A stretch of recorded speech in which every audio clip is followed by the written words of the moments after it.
Dad parted unto me some wise advice before he passed away. He said, son, there's only two things in the world you need to be afraid of. I said, what's that, Dad?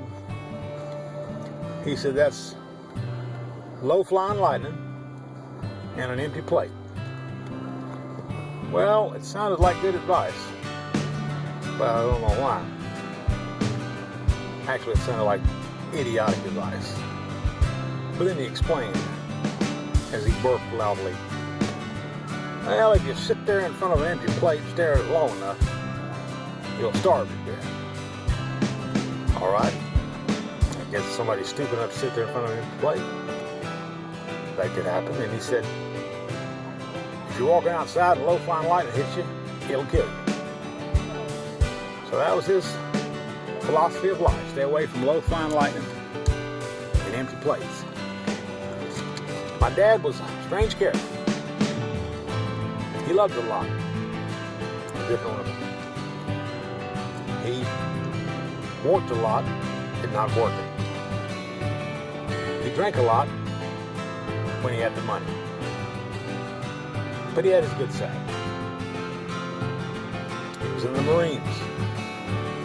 It don't get any better than that, right? He had a great mother, Mama Mo.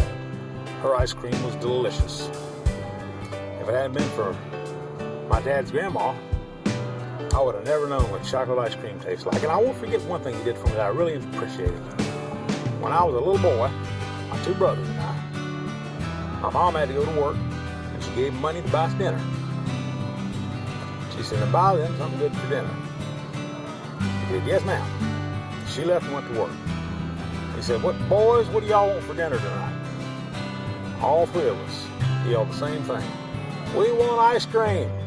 He said, all righty, we're going to get you some ice cream. So he went down to the grocery store and bought 3 half gallons of chocolate ice cream. They were like 3, 4, and 5.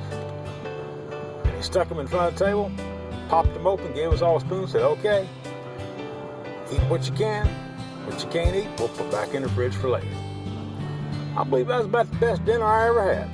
Although I did have the runs that night, I never forgot the delicious meal my father painstakingly prepared for me. I love you, Dad, and I'm staying away from lightning and empty plates. Amen.